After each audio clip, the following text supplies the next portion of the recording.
My mother was born in Zlobin. It's in White Russia. It's a city that many fine people come. His parents was Kanavsky. Her father's name was Mordechai. Her mother's name was Chayaslava.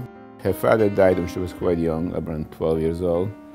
And in Zlobin the opportunities were just limited, and she moved to Kharkov, which was a bigger city with more opportunities to go to school, and that's where she met my father.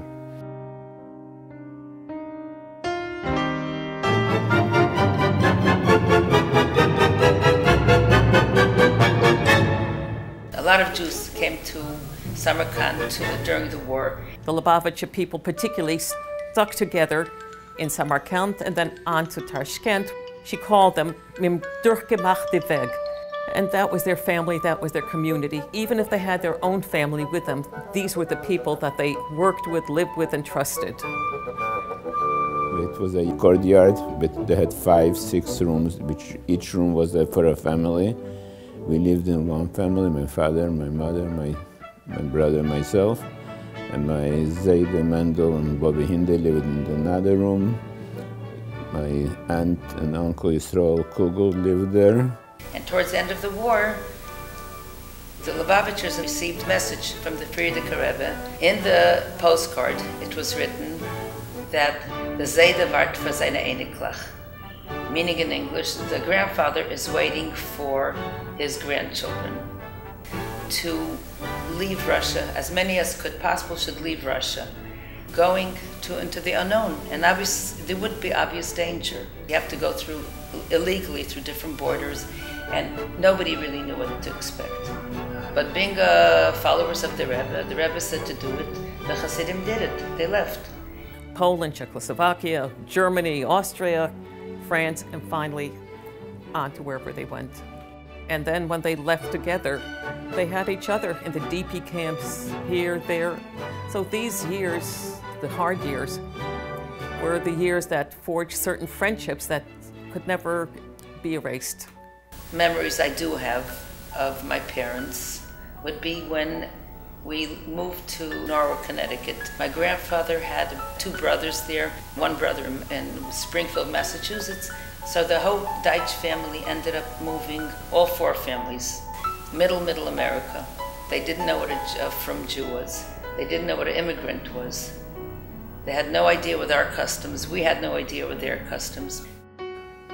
She was a very warm person, and she tried to get that, her values, her Yiddishkeit into us. She made Mesilas Shabbases for us, that's her daughters, and our cousins who were of age. We were little kids, and Mother took us all on a train from Norwalk, Connecticut to New York, and from Grand Central we took a subway. And I don't know how good her English was then, but we made it all the way and came to Brooklyn, to the big city, and we were given assigned delegates from Norwalk, Connecticut, and we were there, a little bit bewildered, but there we were. My mother knew it was important. 770. One of the first Lag BaOmer parades. I am the youngest, and at that time the business was really growing and a lot of things were happening. I remember waking up and hearing the sounds of my parents sitting at the kitchen table, drinking coffee early in the morning and discussing.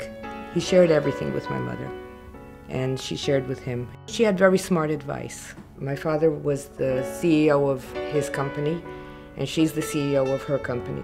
She was in Oholei Torah, the Bochum with the Shiva. She cooked and she baked for them, as long as there were a few Bochurim.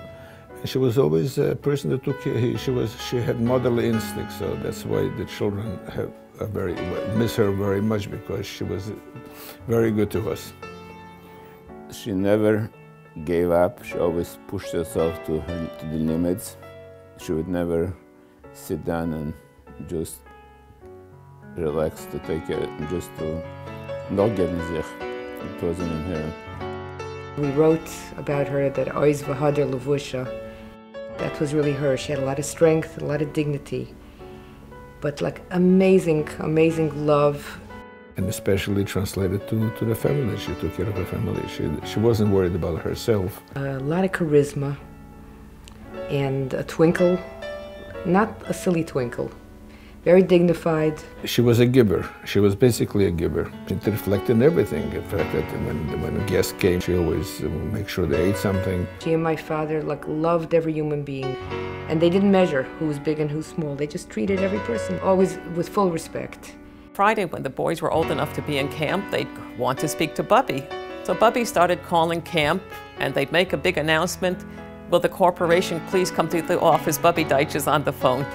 And everybody had a chance to speak to Bubby Deitsch and wish her good Shabbos, and she'd ask about everyone at camp. She had a real relationship with every child, every grandchild. They went through ups and downs in their life, but their natures were such that they were in unity, and they loved to enjoy life also. So things were difficult, they'd go out, they'd have a walk, they'd have a laugh, they enjoyed. It's being happy with what you have and thanking Deitsch 100 times a day for being here and not somewhere else, and you make the best of it. And that was her attitude all through life, and hopefully that's what she gave us. So my daughters came over to her, and they insisted on helping. And they just knew they had to help Bubby, and Bubby didn't want to be helped. So finally they said, we want to, we love you. Okay, she'll accept it. And at the end, I think she thanked them and gave them money for all their help, because she hated taking. We call her mashpia today. She was the mashpia. You could sit across from her, usually at the kitchen table, and she'll serve you something delicious, and you could talk, and she didn't judge. She had very strong moral principles of her own. We always knew where we stand. We always knew where she stands on any matter. But when you spoke to her about an issue, she put her neshama with yours and help you reach a decision that's right for you. Not that she would necessarily choose for herself. That kitchen table solved many an issue. Her thing was to give tzedakah was very much in her blood. And whatever my father did, she always encouraged him to do a little bit more. A very bekavedik person who had a yeshiva came to the house and asked my father for a donation for the yeshiva. She was standing behind this great Rav, and my father was sitting opposite her. Behind my father was a dining room china cabinet that had kind of a reflection there. When my father mentioned the amount that he wants to give, she nodded her head no and said, double, like that. The man was sitting in front of her. He saw the reflection in the window, and he said he never experienced that with any woman. That was my first memory of my mother being connected to the Rebbe on a personal level, not just as Mrs. Deitsch, but her own connection. She hurt her back in childbirth, and doctors wanted to perform a very risky operation. My father took her to the Rebbe, and she got a bracha. And the Rebbe said to her, go to doctors and find a doctor who's going to tell you you don't need the operation. And her back recovered without surgery. She always felt that the Rebbe's bracha gave her the ability to recover. Michal and my father got back on Samarkand. There was a connection, a friendship. It was like a Chassidish family. Michal was always involved in making chadorim, and my father always was able to make a couple of dollars. He always helped. The Rebbe hat gesagt, David, hat mit mir zusammen beantragen dem Jahr und der Yeshiva. Started Oholei Torah. He came to my father, and they helped him for a while, and this became his main business in life. The Rebbe had told people to write amount of money on a piece of paper, fold over the paper, and write their name on the outside of the paper, pass it up front, and then the Rebbe will open the paper when he sees the person's name and either say increase or decrease. So my father pledged more than he could give. He came home late at night and he told my mother what happened. So my mother said, you know, of course you must immediately pay it. Aber der Rebbe hat gesagt, hat Gerät gebaut und habe ihn in den Bank und genommen ein Halbjahr und reingestellt. One of the factories he had contacts with had a fire, and they were happy to get rid of the material without paying somebody to cart it, and they were sorting the burnt material from the good material, and they found enough good. They made more money in one truckload that they sold at that time than they made in my father's hard work of weeks and weeks of working. The bracha came true immediately. When my father became seriously ill, the doctors were very negative. The only solution for him is to have him live on a respirator. The doctors and the nurses in the hospital said, you know, you're torturing this poor man for just what, another few days, another few weeks? And she quickly just responded in a very calm but very strong way. And she said to them, one day, 1 week, a month, a year, it's not in our hands, that's in God's hands. She opened one of the igris. She asked me to write a letter, which I did, and she put it in an igris, and when she opened it, there was a letter to somebody saying that you should go ahead with this device in the lungs.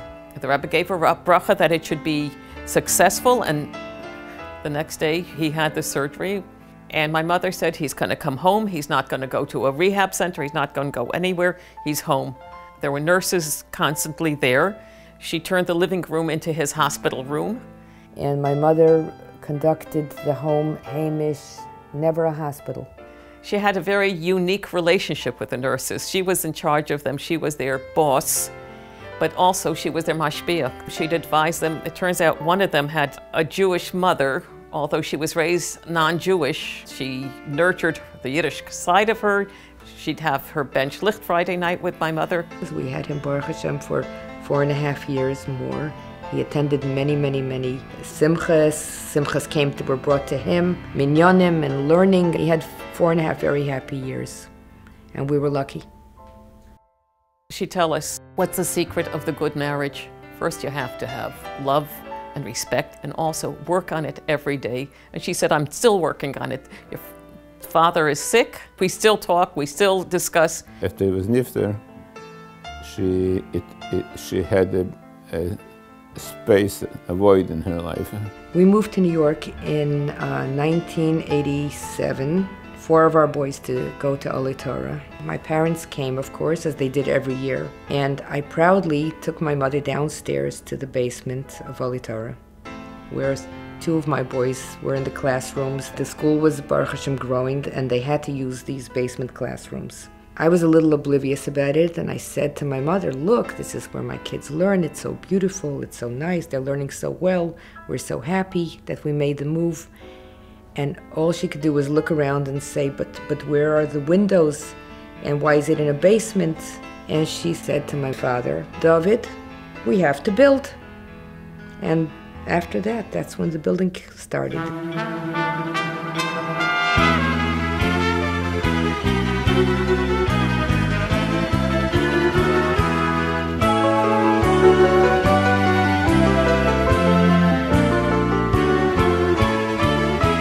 My parents loved Oholei Torah, both my mother and my father.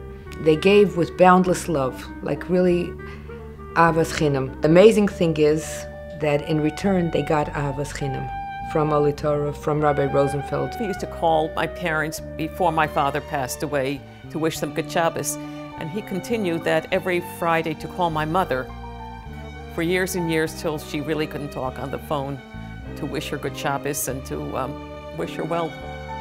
The Mammeh of Oholei Torah, to honor her with this dinner, it proves her wrong of the people.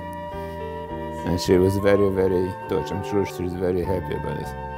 One of the highlights of the dinner was when the Rebbetzin Bar Yasha Gerelik would go over to the table and she'd say, "Ich hab Wein von Rebbe, sag a bracha." Then she'd give us the wine, and my mother always greeted her with a big smile and a big joy. The beauty is that it was not asked for, and it came from him and from the yeshiva, from the whole staff, from everybody working so hard on the dinner. My parents are both close to the Ohel, to the Rebbe. They gave their years, their lives, their hearts. Everything was given to the Rebbe. And This is what their wish. Their children should be Hasidim, their grandchildren should be Hasidim, and all their energy should be given to the Rebbe and Hasidus.